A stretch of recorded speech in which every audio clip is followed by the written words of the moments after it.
In the sun-baked heart of post-colonial Ghana, a fierce young leader named Kwame stands on the red earth of his ancestors' farm, the very soil that birthed a nation's dreams of freedom. But now a shadowy foreign syndicate, backed by corrupt officials, storms in with eviction papers, claiming his land for development. Kwame's people, forged in the fires of unity, watch in silent fury as bulldozers rumble closer. One man against an empire, until the courtroom reckoning. What if justice wore the face of the oppressed? Stick around. This transformation will shatter your soul.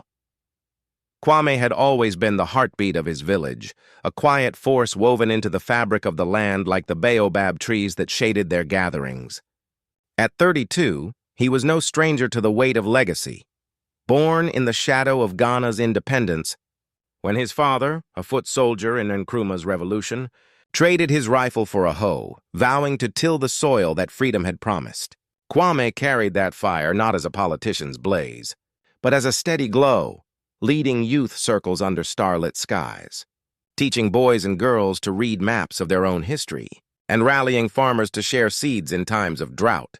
His days unfolded in rhythms as ancient as the Volta River, dawn prayers with the elders, midday sweat breaking the earth for cocoa pods that fed not just bellies, but dreams of self-reliance. The village of Akosua was his world, mud brick homes clustered like protective arms, laughter echoing from women's cooperatives where they wove kente cloth into symbols of unbreakable unity. He wasn't seeking glory. Kwame's mission was simpler, fiercer, to stitch the fractures left by colonial scars, turning whispers of division into a chorus of collective strength. His people saw him as the bridge, the one who mediated land disputes with a firm hand and a listening heart, ensuring no family went hungry while foreign markets grew fat. Life felt balanced, a fragile harmony earned through sweat and stories passed down like heirlooms. But lately, shadows crept in. Sleek jeeps rumbling past the dirt roads at dusk, strangers with clipboards sketching boundaries that didn't belong to them, and murmurs of progress that tasted like betrayal. Kwame felt it in his bones, a tremor beneath the soil, as if the ancestors themselves were stirring. Little did he know, this piece was a breath held too long, and the storm of injustice was about to break wide open. The first jeep rolled into Akosua like a predator scenting blood, its tinted windows swallowing the sun as it kicked up red dust that settled on Kwame's doorstep like a curse. That evening, under the baobab's ancient arms, the strangers emerged, crisp shirts, foreign accents laced with false smiles, unrolling blueprints that redrew the village's soul into neat, profitable grids. Development, they called it, a gleaming factory to lift us all. But Kwame saw the lie in their eyes, the same hunger that had carved up the continent decades ago, now dressed in suits and stamped with official seals. They offered handshakes laced with bribes, envelopes fat with sedis for the elders, promises of jobs that evaporated like morning mist. Most turned away, pockets heavier, hearts lighter with the illusion of progress. Tension coiled tighter with each dawn.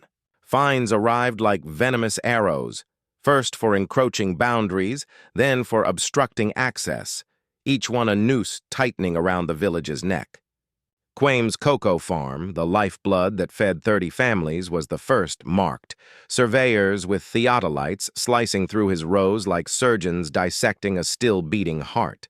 He rallied the youth that night, voices rising in the communal hall, fists clenched around lanterns that flickered like defiant stars. "This is our soil," he urged, his words a spark in the dry tinder of their shared fury. For a breath, unity swelled. Women vowing to block the roads with their bodies, men sharpening hoes into symbols of resistance. But cracks spiderwebbed through the resolve. A cousin, tempted by a relocation bonus, whispered doubts that spread like fever. What if they're right? What if fighting costs more than we have? The oppression deepened, turning personal, visceral. One moonless night, Kwame's door splintered under a barrage of stones, graffiti scrawled in hasty chalk, traitor to progress. His wife's hands trembled as she swept the shards, her eyes hollow with the fear that had stolen her sleep. The counselor, once Kwame's boyhood ally, forged in the same fires of post-independence hope, now led the charge. His speeches in the market square dripping with betrayal, painting Kwame as the stubborn relic holding back a nation's leap forward. Division festered. Families split at dinner tables, old friends averting gazes in the fields. The river of their togetherness dammed by whispers of inevitable change. Kwame felt the weight crush him, nights pacing the farm's edge, ancestors' voices murmuring from the wind, urging him to bend or break. Determination burned hotter, a forge in his chest, but doubt gnawed. Could one man's stand mend what greed had torn asunder? Then came the ultimatum, delivered by courier at dawn, a sealed eviction notice, stamped with the syndicate's insignia, giving 7 days to vacate or face the full force of the law. The village teetered on the brink, unity fraying like threadbare cloth. Kwame gathered his scattered allies one final time, the air electric with unspoken dread. As the sun clawed higher, casting long shadows over the contested earth, he made his choice. The courtroom would be their battlefield. But as the jeeps multiplied on the horizon, engines growling like distant thunder, a chilling question hung. Would justice blind itself to the ghosts of empire? Or would Kwame's fire finally ignite the reckoning? The air in the district courtroom hung thick as harmattan dust, choking the breath from everyone packed into the sweltering hall, farmers in faded kente, mothers clutching babies like shields, and Kwame at the front, his calloused hands gripping the wooden rail as if it were the last root holding him to the earth. The syndicate's lawyers, crisp-suited vultures from Nkrumah, had arrived like conquerors, their eviction order a blade poised at the village's throat. "This land is ours by law." Their leads sneered through the haze, waving deeds forged in shadowed boardrooms, backed by the very officials Kwame had once called brothers in the fight for sovereignty. Betrayal sliced deepest then. A local counselor, once a boy Kwame had mentored under the baobab, now stood with them, his eyes averted, pocketing whispers of bribes that turned unity to ash. Fear clawed at Kwame's chest, a wild animal unleashed, visions of bulldozers devouring the cocoa groves where his father had buried dreams of independence, families scattered like seeds in a storm, the river of their shared history dammed by greed. Anger surged hot, veins throbbing with the rage of generations. Colonizers' ghosts laughing from the grave as progress masked the same old plunder. Helplessness threatened to buckle his knees. He saw it in the villagers' faces, mirrors of his own crumbling resolve, the fragile web of their togetherness, fraying thread by thread. But as the gavel hovered, ready to seal their fate, Kwame straightened. His voice a thunder trapped in silence, eyes locking on the judge, a weathered elder whose scars told tales of coups and comebacks. In that electric pause, the room teetered on oblivion, every heartbeat a drumbeat of defiance. The judge's gaze pierced the syndicate's facade, unmasking the rot beneath their polished lies. And then, with a tremor that shook the foundations, he leaned forward, his ruling a spark in the powder keg of injustice, igniting the fire that would either consume them all or forge a new dawn. In that charged courtroom hush, the judge's gavel fell not as a death knell, but as a thunderclap of vindication. Eviction overturned. The syndicate's claims shredded like brittle colonial maps. The air erupted in a wave of held breaths released, tears carving paths through dust-streaked faces as Kwame stood unbowed, his hands finally unclenching from the rail.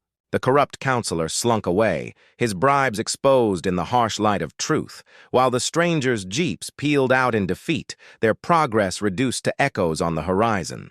Akosua breathed again, cocoa groves spared. Families reunited around hearths that now burned brighter. The baobab's shade a sanctuary reclaimed.